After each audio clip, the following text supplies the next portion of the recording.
теплице уже зелено, и набухли почки у маленьких клеников. На днях я смотрела один сериал, в котором услышала такую фразу: «Счастье женщины в труде». Мысль, конечно, спорная, но мы сегодня все же потрудимся.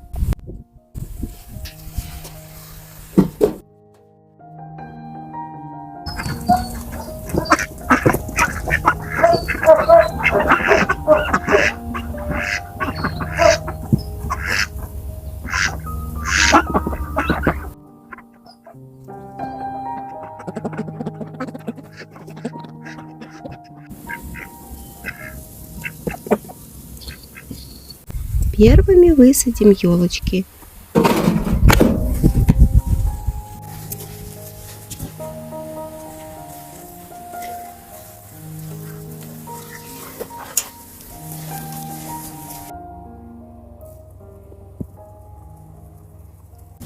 На эту грядку мы с вами осенью высыпали опавшую с винограда листву, чтобы узнать, будет ли к весне почва под ней рыхлой и воздушной.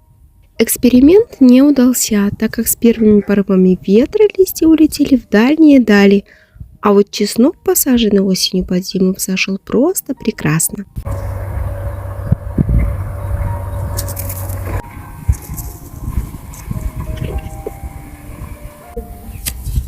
Некоторые специалисты рекомендуют выкапывать яму под посадки огромного размера и устраивать в них целые дренажные системы.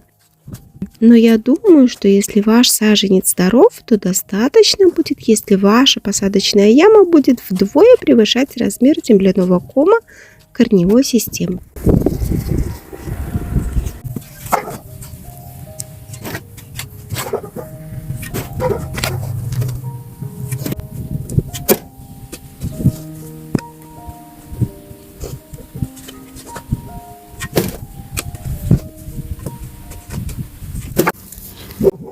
А вот добавить в почву немного строительного песка и правда не помешает. Елочки любят легкую почву.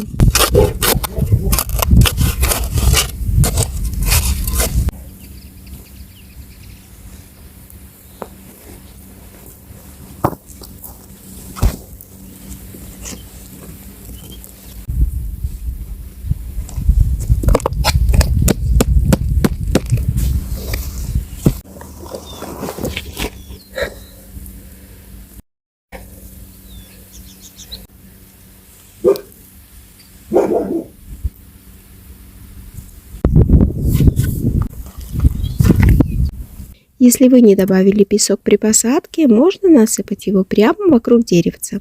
Под воздействием дождей он постепенно проникнет вглубь. То же самое можно сделать и с лавандой. Она будет вам благодарна.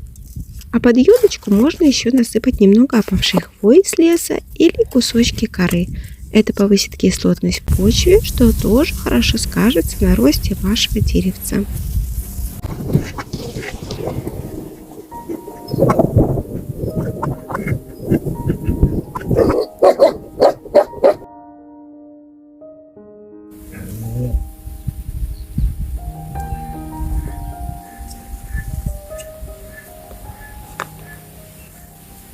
Весна – это не только время посадки новых растений, но и заботы об уже посаженных. Самое время тряхануть туи. За зиму внутри них собираются высохшие порыжелые листья.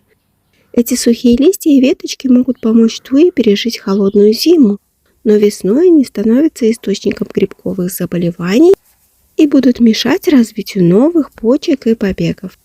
Также нужно удалить засохшие и поврежденные ветки, если таковые имеются.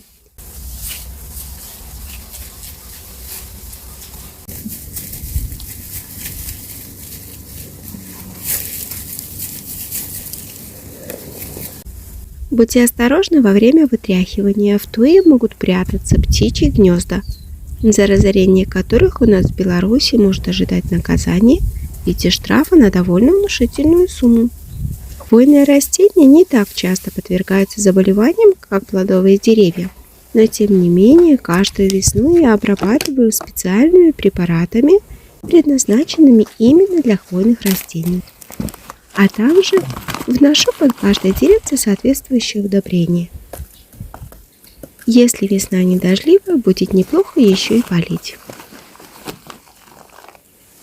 Мы с вами порадовали наши туйки, а Милана порадовала Чапку новой игрушкой.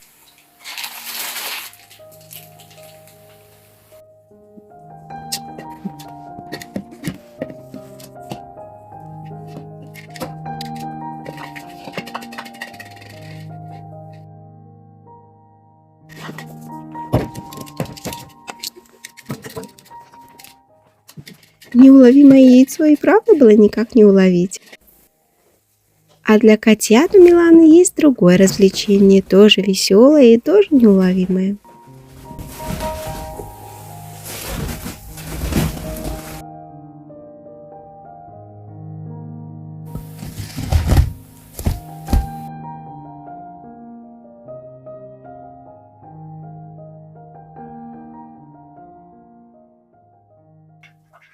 Еще одно радостное событие. В мастерской зимней спячки вышел наш ежик.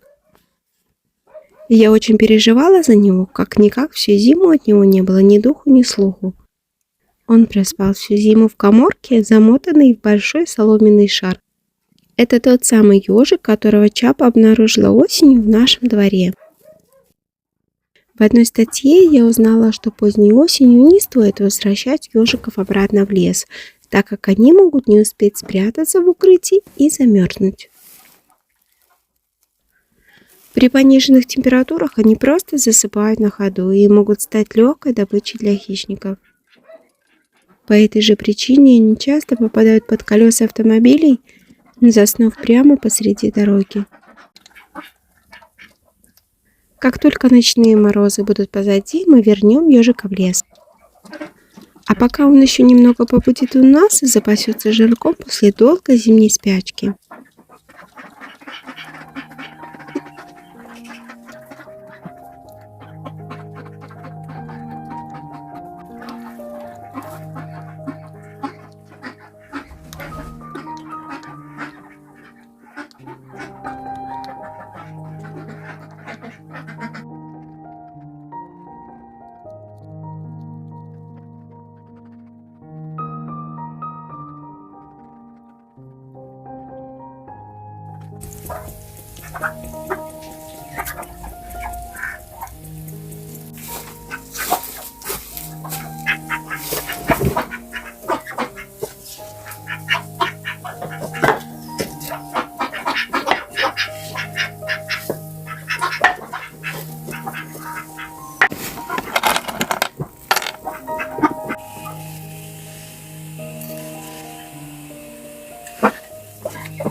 А это тот самый труд, которого я с нетерпением жду к приходу каждой весны.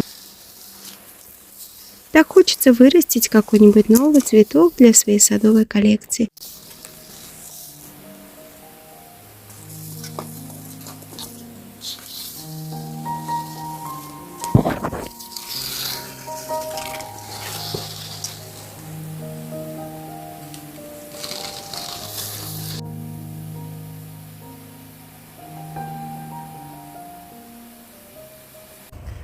Немного земли из кротовых башен. Должна же быть от них хоть какая-то польза.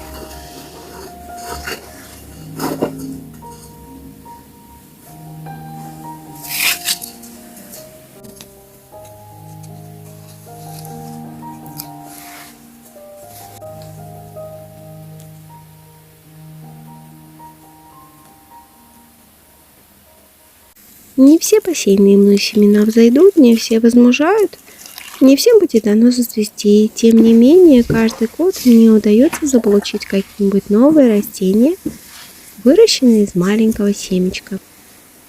Позапрошлом году это был шалфей кермек. В прошлом котовники гипсофила. Посмотрим, кто нас порадует этим летом.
Я забыла достать луковицы гладиолуса из пакета после покупки, и они проросли.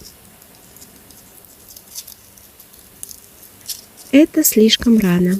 Придется их тоже посадить в горшки, а затем перенести в сад.